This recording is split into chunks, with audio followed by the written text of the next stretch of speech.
Hi and welcome to my channel Explain. My name is EK and in this video I'm going to continue my series A Vague Royal History of Scotland. This is the third instalment. I will link to the last two in the description somewhere, and we finished the last video with the aftermath of the Battle of Bannockburn in 1314, and so it is there that we shall pick things up.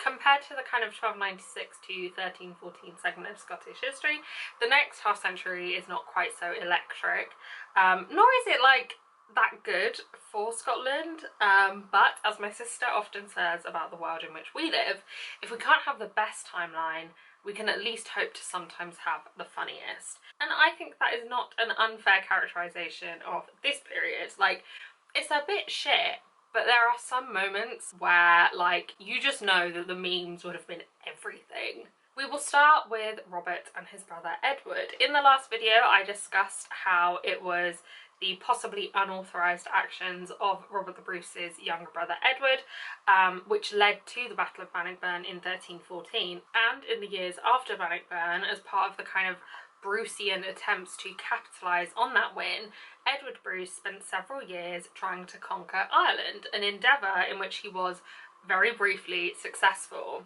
I am not well versed in Irish history prior to kind of the 20th century, but for a general picture, Ireland was at this time occupied by the English, and Edward Bruce's aim was to, quote, drive the English from Ireland with the aid of Ulster chiefs and recognition of him as King of Ireland. And with his brother's support, some of this was achieved. In the spring of 1315, Edward Bruce was crowned High King of Ireland, but they failed to capture Dublin, which was kind of the colonial stronghold of England's power, and they probably lacked support amongst the Irish. So despite Robert the Bruce actually himself joining the effort, in 1318 Edward Bruce was killed at the Battle of Dundalk. Edward Bruce's biographer, A.A.M. Duncan, seems to have a very kind of qualified assessment of Edward's capabilities, and he writes that Edward was, quote, urged to await reinforcements under King Robert, which had just arrived at Carrick. He refused, and without support from the native Irish, most of whom were heartily sick of him, attacked the stronger enemy on 14th October 1318.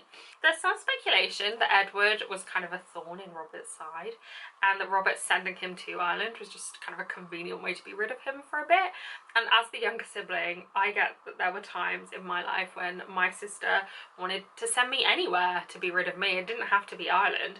But Robert in 1315 had like formally recognised Edward Bruce as his heir, and Robert obviously committed not only resources but his own person to this campaign.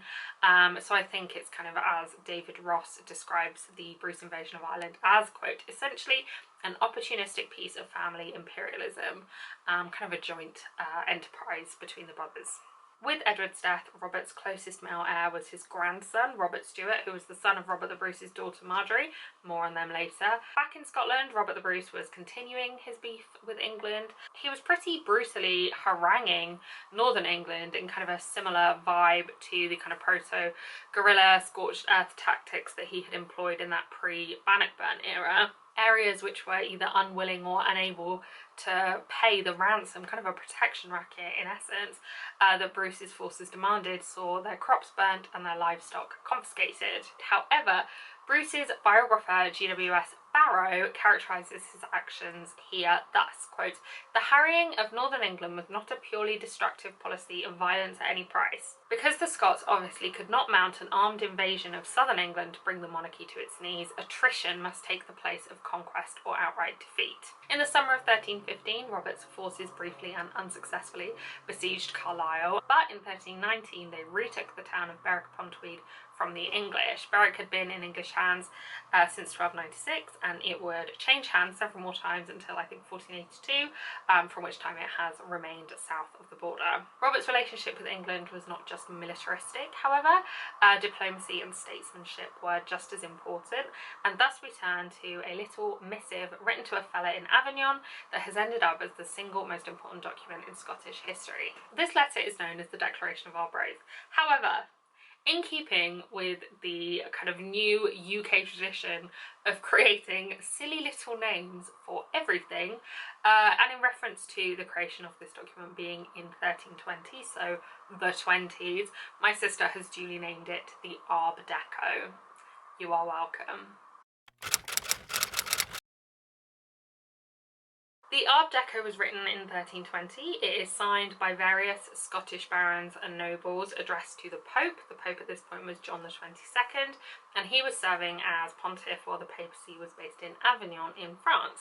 This is why in A Knight's Tale there's a bit where the French people are like, the Pope is French, and then like William's people are like, wow, the Pope may be French but Jesus was English. It's because these were all the French at that point in, I think, 1356, I think A Knight's Tale is saying, and all the popes were in Avignon. So yes, that's why. Listen, if I can like shoehorn a Knight's Tale reference into anything, then there's one thing about me, and that I'm going to do that. The Pope himself is French. Well, the Pope may be French, but Jesus is English. You're on. Yes! A medieval copy of the Ard Deco was due to go on display in 2020, which was the 700th anniversary of its creation, but then 2020 happened, and so the National Museum of Scotland in Edinburgh have it on display. At the moment, I think the exhibit will have ended by the time this video goes up, but that's okay because you have me to talk you through it.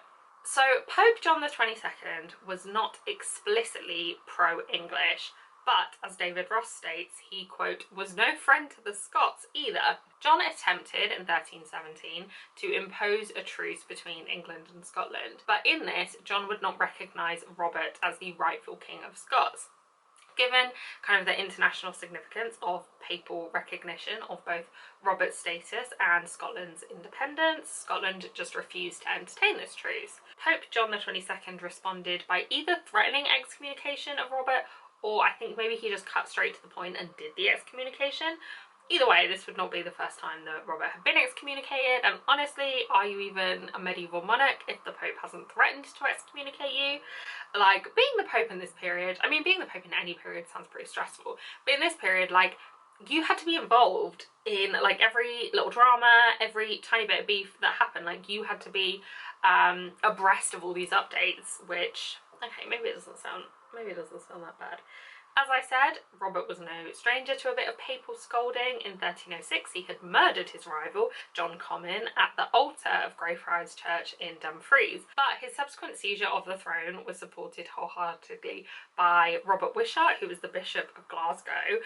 And the Bishop of Glasgow basically was like, it's fine. Like, I know, Pope he's all cross about it, but, you know, I spoke to the big man upstairs and, you know, he said just go.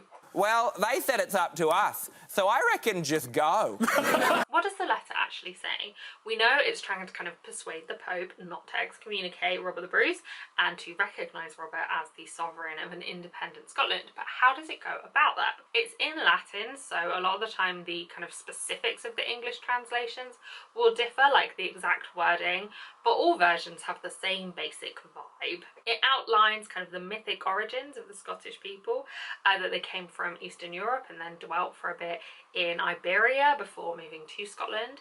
It claims that Scotland has been ruled over by 113 kings of, quote, their own royal stock.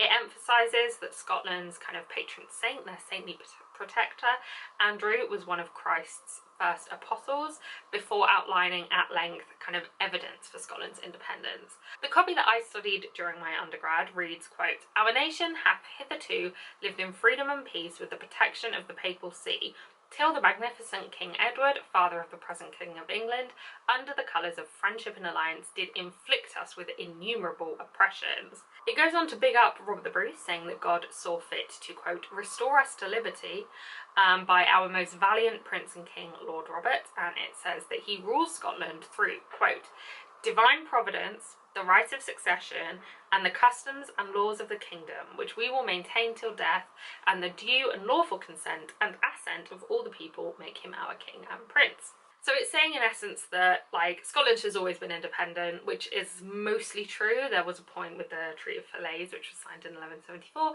where William the Lion had to like acknowledge England as Scotland's like feudal superior.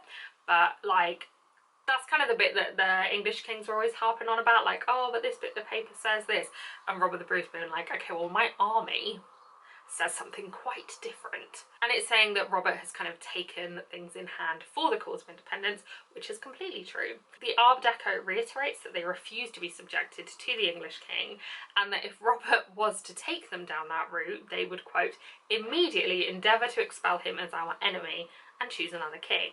So it's basically like, if Robert starts being like, oh, well, maybe England's not so bad, maybe we should be like under Edward II, then it's over for him. Like, he's out of here. And in the most famous few lines of Scottish history, or at least the most famous few lines of Scottish history that were not written by Robert Burns, the nobles promise that, quote, for as long as 100 of us remain alive, we will never consent to subject ourselves to the English. For it is not glory, it is not riches, neither is it honour, but it is liberty alone that we fight and contend for, which no honest man will lose but with his life. This passage has stood as a beacon for self-determination and independence in various countries since. It adorns the walls of the Kingdom of the Scots exhibit at the National Museum in Edinburgh. Some Americans have considered it a model for the American Declaration of Independence, and that opinion is of a very dubious veracity, which is a nice way of saying it's probably bullshit. That the letter became known as the Declaration of Arbroath in the modern era was, according to the National Records of Scotland, quote, inspired by a perceived connection with the United States Declaration of Independence. Regardless, the Declaration's kind of importance, its like its gravitas, its presence as a set piece in Scottish history, you might kind of look at that and think, well, how could the Pope have objected, and how could anybody not have recognised in it this like real strident declaration of autonomy and liberty? Surely it was successful, and it wasn't. It didn't succeed. Not at first, and not really in the short term. David Ross characterises Pope John XXII's response as, quote, somewhat evasive, and I think Michael Lynch talks about the fact that although this like mission didn't really succeed, the Pope did grant quite soon after this the right to be like anointed with holy oil at the coronations of the Scottish kings, which they'd wanted for ages but hadn't been able to get. So yes, the Declaration of Arbroath did not immediately work, but the Pope wasn't like 100% like, no, I hate Scotland, you know. Maybe he was, I don't know, I didn't know him. One of the interesting ways that the Scots tried to appeal so directly to the Pope was by basically saying, you know, we really want to go on crusade to the Holy Land, but we can't because like there's all this beef with England and it's just so distracting. And also, if you don't help us out in this, I think maybe the bloodshed is on your hands. Okay, thanks, bye. Obviously the Ard Deco's kind of significance and its legacy is far broader than that and far more long term. And that is partly fueled by the idea of this being a document of kind of nationalist independence.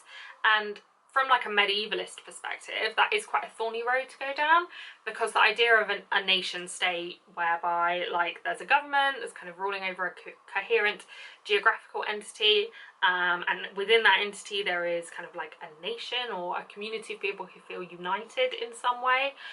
That's a very modern idea, and it doesn't necessarily translate to the medieval period, where states were ruled by kind of autocratic feudal monarchies. Like the idea that Robert the Bruce ruled with, quote, the due and lawful consent and assent of all the people is obviously not true.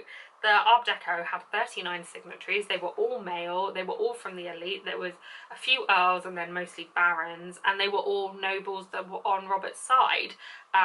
There were Scottish nobles that didn't support Robert, more on them shortly, and although medieval Scotland was pretty sparsely populated, it definitely had more than 39 people. That's not to say that there is no kind of recognisable national sentiment or desire for self-determination in the document or in other contemporary sources, but it is not apples to apples. As I hinted to just now, Robert's enemies during this period were not exclusively external. In the summer of 1320, the Sewell's conspiracy was uncovered and its perpetrators were executed and imprisoned. It is named for William de Soulis, the Lord of Liddesdale, and he was a relative of the Comyn family. The plot sought to assassinate Robert, and while some suggest that it was kind of William de Soulis himself who was angling for the throne, I've mostly seen historians arguing that the plot was actually designed to place Edward Balliol on the throne. Edward was the son of none other than our old friend John Balliol, the deposed King of Scots who had lived out kind of the last years of his life in relative obscurity. Edward Balliol entered the English royal court in 1320, and his place there alongside Edward II of England was doubtless, quote, designed to provide a focus for those members of the Scottish nobility who still remembered how Bruce seized the throne. The plot failed, but it was certainly not the last we're going to hear of Edward Balliol. More on him later. Underlining all of this was the uncertainty in the Scottish succession. Robert had married twice. Firstly to Isabella of Mar, with whom he had a daughter called Marjorie. Marjorie had then married a man named Walter Stewart, and in 1316 they had a son called Robert, who after Edward Bruce's death was Robert the Bruce's closest male heir. So this is not a contemporary image of Robert Stewart, who, spoiler alert, is later known as Robert II. Yeah, this is not a contemporary image, obviously. This was not drawn by anyone who knew him. But if I died, if I became king of somewhere and died, and then several centuries later I found out that somebody had depicted me like this, incensed,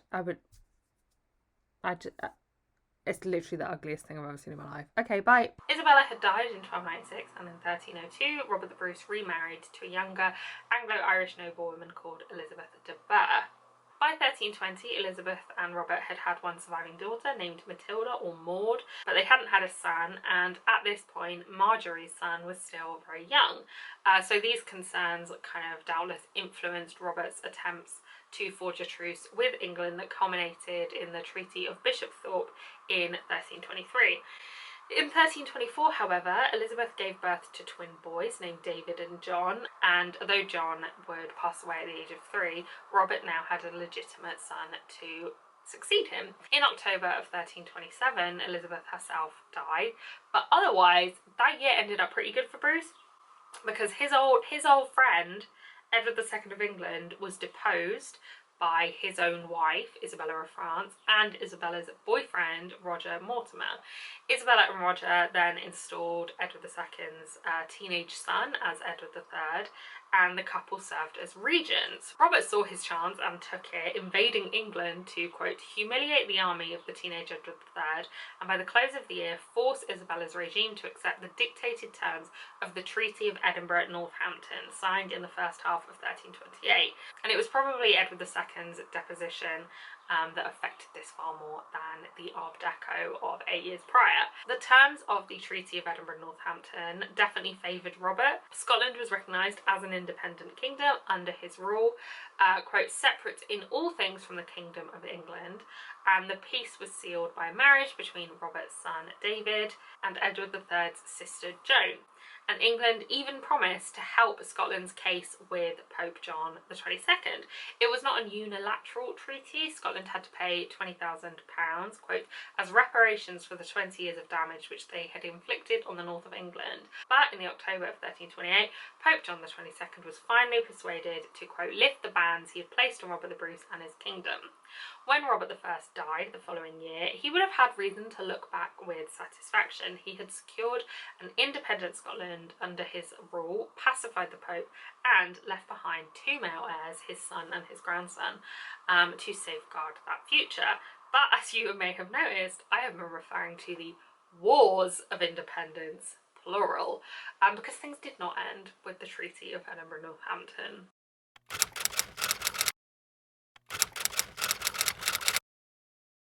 David II was 5 years old when he ascended to the throne, and his wife Joan was 8. A minority monarch is not always ideal, although it kind of remained a perennial feature of Scottish history right up until the union of the crowns in 1603. But this is where the kind of royal history of Scotland diverges a bit. because David was not the only claimant to the throne in this era, and his rival actually almost had it locked down. Historiography has ensured that kind of the Bruce and then the Stuart dynasties dominate the narrative of Scotland's monarchy in this period, very much pushing this rival to the margins. But it really was like, but for the grace of God, that David almost never ruled at all, because his government had Edward Balliol to contend with.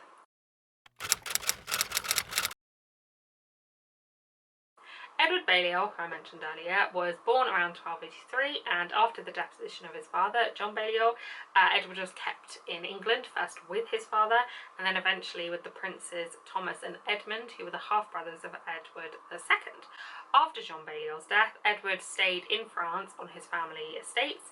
There was the failed Sewell's conspiracy of 1320, as I mentioned earlier, that may have hoped to place Edward Balliol on the throne. Considering kind of the triangle of like Bruce, Edward II and Edward Balliol, considering kind of, you know, the mechanics of that triangle and who hated whomst, it's slightly ironic that Edward II's deposition, which very much benefited Robert the Bruce, also benefited Edward Balliol, and Edward Balliol may even have been a part of that deposition, siding with Isabella of France and Roger Mortimer.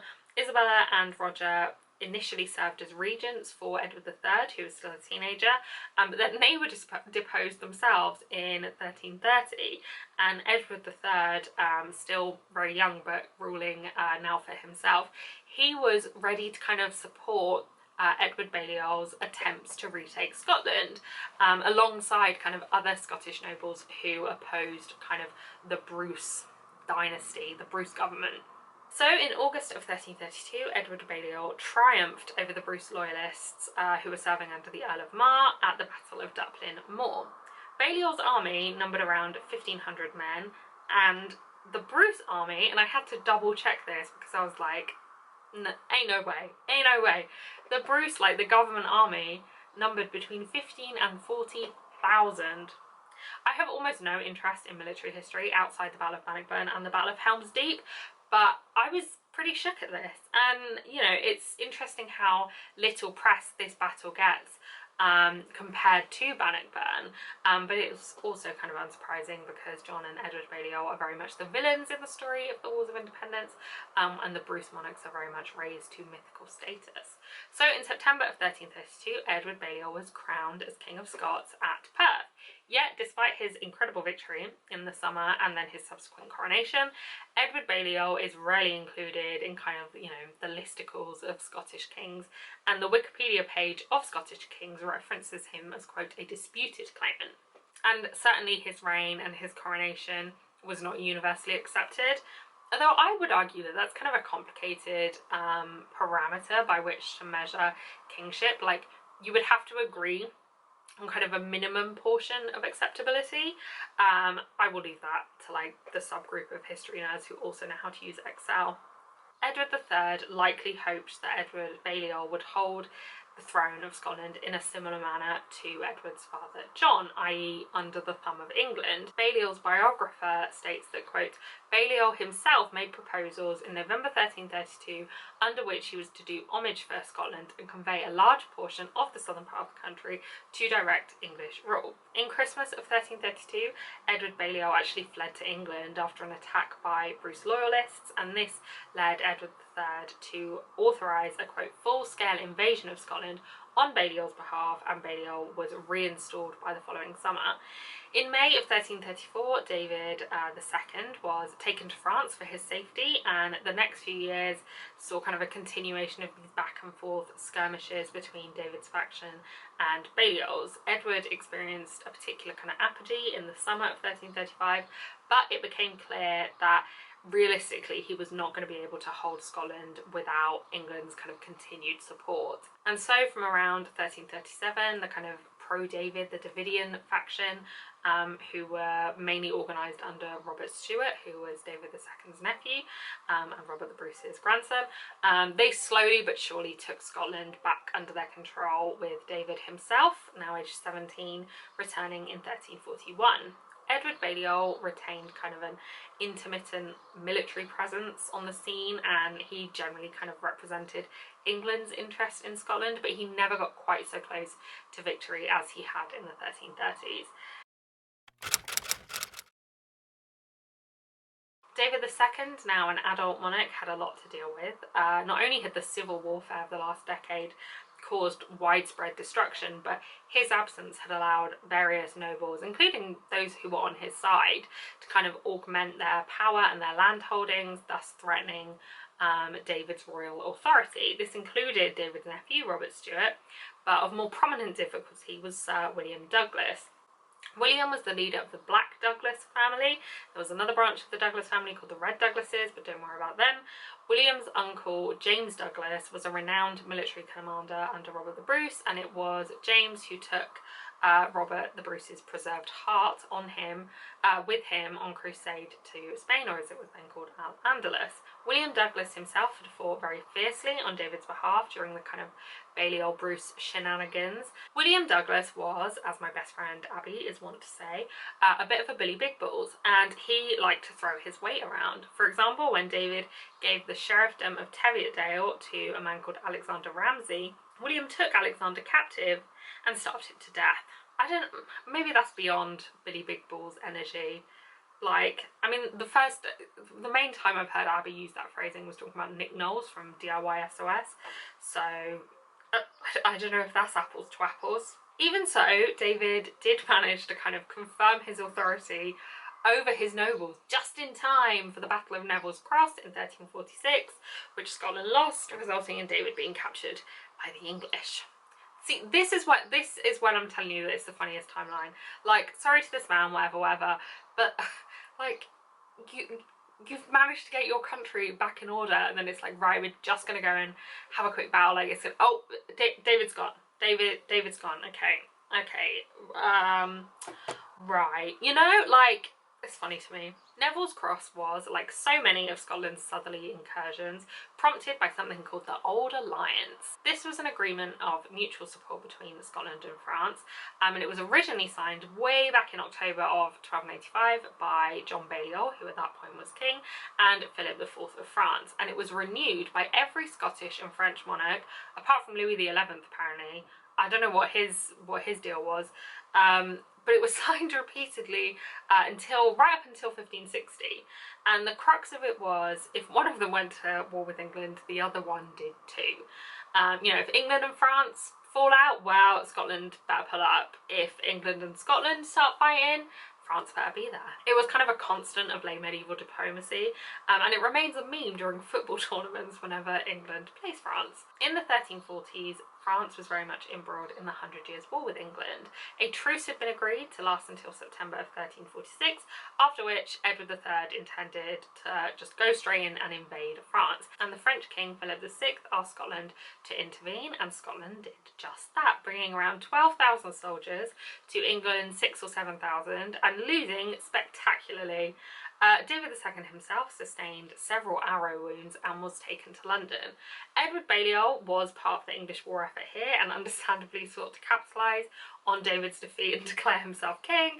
And as David Ross states, quote, "Once again, Edward Balliol asserted his claim to the throne, and once again, the bulk of the nation ignored it."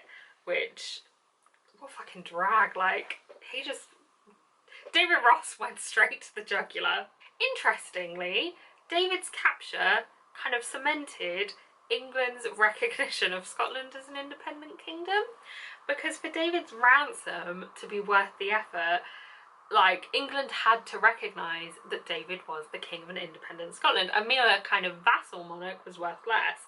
And so any hopes that had been entertained by Edward Balliol of, you know, revitalising his campaign with English support were very much dashed, because England was like, well, if Edward Balliol's back on the scene, then David's value drops. So Edward Balliol, like, it's not you, it's me, except it's mainly you.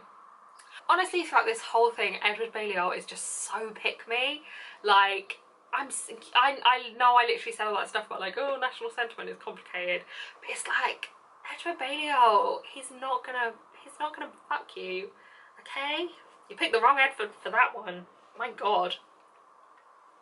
Unfortunately for Edward III and his kind of hopes for a juicy ransom, the Scots weren't really that pressed about getting David back. Not least because David's nephew and heir, Robert Stewart, the grandson of Robert the Bruce, was running the country quite happy in David's absence. Edward III predictably was seeking overlordship as a condition of David's release, and in the 1350s David managed to negotiate that, quote, the Scottish succession would go to one of Edward's sons on the proviso that this son was not also an heir to the English crown, i.e. yes, one of Edward's sons was going to be eligible and be named David's heir, but not his eldest. This, David's biographer argues, was, quote, to make certain that Scotland remained a separate kingdom not directly subject to the King of England. In 1351, David was sent to Scotland to try and negotiate this deal, but the Scottish nobles simply weren't having it.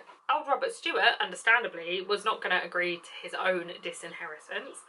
At this point, David and his wife Joan, who was the sister of Edward III, they had no children, and that didn't seem likely to change. David obviously was in captivity, and although Joan was apparently permitted to go and see him, she, quote, resolutely refused. So Robert Stewart had, from his perspective, he was like, well, I've got a pretty good chance of succeeding David, or just continuing to rule while David is vibing in captivity. And if we agree to these terms, not only does David come back and I'm not able to rule anymore, but also, like, Edward III's, one of his sons is now David's heir. Like, not for me. So with his tail between his legs, the Scots having wholly rejected the proposed terms for David's release, David went back to English captivity, which, like, I cannot imagine feeling more like a mug. You know, not only have you tried to sign away your own kingdom to this fella who you've been fighting on and off since infancy, not only have you failed to sign away your kingdom to the fella you've been fighting on and off since infancy, but then you just come back to where he's holding you captive of your own volition. What in the toxic relationship, blah blah, on a chivalry, all that stuff, like, it couldn't be me. Although the shame of being released to your own nobles and them just being like, no, maybe I would also just crawl back to the Tower of London and hope never to be seen in public again. Finally, in 1357, after 11 years in English captivity, David is restored to Scotland in exchange for 100,000 marks, which is like old currency. I'm not 100% sure what it would be in today's currency, but it's a lot. It's a lot, basically. David did not return to a particularly strong or well-ordered kingdom. Robert Stewart had done a lot of kind of delegating, and the raising of the ransom money of this 100,000 marks was kind of an uphill battle. And although the Black Death had been and gone, plague remained kind of a semi-regular feature of the 14th century. Also, the tension. There must have been, like, there is only one thing worse than sending your king back into the captivity of your ancient enemy, and that's getting him back after. David and Joan remained estranged without issue, but David had a string of relationships. Catherine Mortimer, firstly, who he may have met in England. The kind of biographical details of Catherine's life are pretty vague, but her presence at David's side on his return to Scotland was pretty controversial, and in 1360 Catherine was murdered by agents acting on behalf of some of the Scottish nobles. This episode is, like, very much overlooked in Scottish historiography. Like, it's a very dramatic incident, so I'm kind of surprised that more is not made of it. But also, I guess, you know, who cares about women, right? One of the scholars I was looking at, David Ross, kind of briefly mentions her murder, and how it, quote, helped David to realise that if he did not rule them, his nobles, they would rule him, which might make Catherine Mortimer the first medieval noblewoman to be fridged. That is a joke, obviously. She almost certainly wasn't the first. After Catherine's death, David took up with Margaret Drummond, sometimes called Margaret Logie, and after Queen Joan died in 1362, David actually married Margaret, but later attempted to annul this on grounds of infertility. At the time of David's death in 1371, he was in a relationship with Agnes Dunbar, but in the eyes of the papacy, he was still married to Margaret. Agnes Dunbar was one of the Randolph family. Robert the Bruce's great commander Thomas Randolph was her grandfather, and Agnes may have been raised by her maternal aunt, also called Agnes, who was better known as Black Agnes.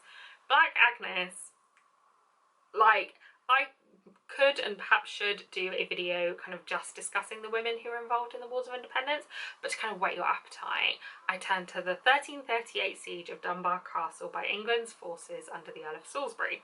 Agnes had been left in charge of the castle's defence, and one poetic reminiscence of the siege has her replying to the English forces' demand for surrender thus: "Of Scotland's king I have my house, he pays my meat and fee, and I will keep my good old house while my house will keep me." A battering ram was produced to try and break through, so Agnes had an enormous boulder dropped on it. And when the English brought out Agnes's brother, John Randolph, who was the Earl of Murray, and threatened to execute him if she did not surrender, she simply replied, "Well, if he dies, I get his land, so have at it." And on the 10th of June 1338, after a skirmish between the aforementioned Alexander Ramsay and the English besiegers, the English gave up and left. Black Agnes was not David's mistress. She has almost nothing to do with any of this, but there is no way that I could skip that gem. Back to the 1370s, David dies in February of 1371. David's dead. Without a single child by any of these women, meaning that his nephew Robert succeeds to the throne as Robert II, the first monarch of the Stuart dynasty. And for more on Robert's reign, you will have to wait until the next instalment of A Vague History of Scotland. I hope you have enjoyed this video. Thank you so much for watching, and until next time.